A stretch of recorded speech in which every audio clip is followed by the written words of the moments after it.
Bismillahirrahmanirrahim. Assalamualaikum warahmatullahi wabarakatuh. Jumpa kembali dalam pembelajaran Bahasa Indonesia kelas 8 mengenai materi teks eksposisi terdapat dalam bab 3. Pada kesempatan kali ini kita akan membahas materi terakhir di bab 3, yaitu mengenai menyajikan gagasan dalam bentuk teks eksposisi. Adapun ketika akan menyusun sebuah teks eksposisi, terdapat langkah-langkahnya, yaitu memilih dan menentukan topik yang akan ditulis, kedua, menentukan tujuan penulisan teks, 3, mengumpulkan data untuk mendukung argumen, 4, menyusun kerangka tulisan, 5, membahas masalah dengan mengembangkan kerangka karangan, dan yang terakhir adalah membuat simpulan. Baik, kita akan coba membahas satu persatu. Langkah pertama yang harus dilakukan saat membuat teks eksposisi adalah menentukan tema atau menentukan topik.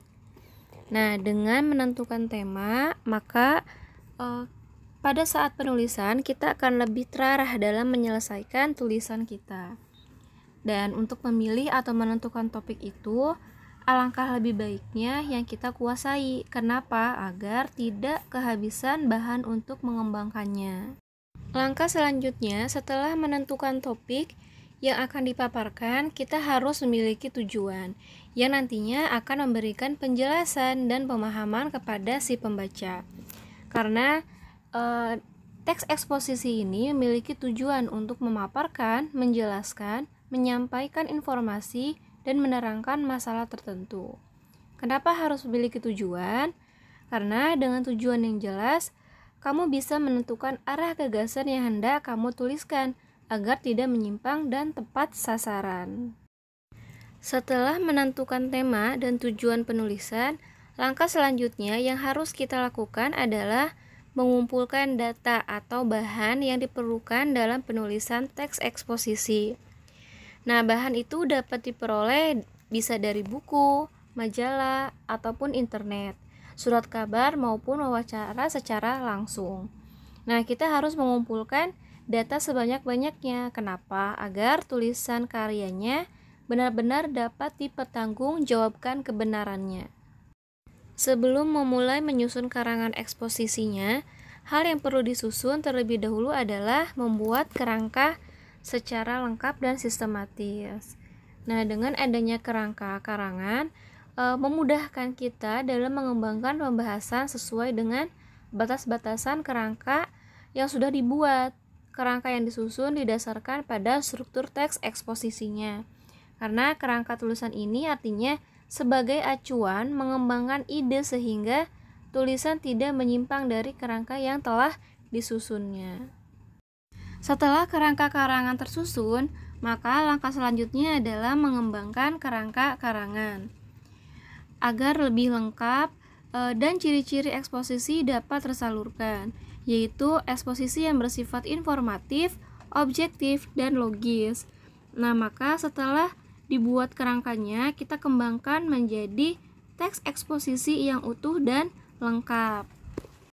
Langkah yang terakhir adalah membuat simpulan, di mana merumuskan simpulan sebagai penegasan terhadap hal yang telah dipaparkan pada paragraf sebelumnya. Oke, langkah yang terakhir yang perlu kamu lakukan dalam menyusun teks eksposisi yaitu adalah perlu adanya menyunting naskahnya, di mana menyunting ini merupakan kegiatan memperbaiki naskah tulisan agar terhindar dari berbagai kesalahan. Misalnya, kesalahan dalam penulisan, atau dalam hal yang lainnya. Ada dua hal yang perlu disunting dalam sebuah teks eksposisi. Yang pertama adalah struktur, yang kedua adalah bahasa. Yang pertama adalah aspek struktur, di mana aspek struktur ini menyajikan terkait dengan kelengkapan dan ketepatan susunan antar bagian teksnya. Jadi, ketika sudah selesai mengerjakan atau menyusun sebuah teks eksposisi, alangkah lebih baiknya kita membaca ulang terlebih dahulu.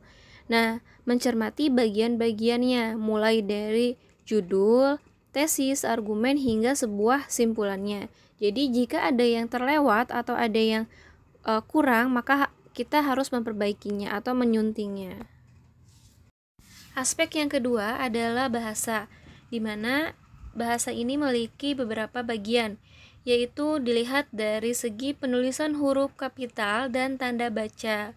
2. Pemilihan kata atau diksi, maka harus disesuaikan ya penggunaan kalimatnya. 3. Keefektifan kalimat. Keefektifan kalimat ini tidak boleh ambigu, karena akan membingungkan si pembacanya. Jadi kalimatnya harus efektif. Terakhir adalah kepaduan paragraf, artinya adalah adanya keselarasan antara kalimat dengan kalimat berikutnya atau antara paragraf 1 dengan paragraf berikutnya.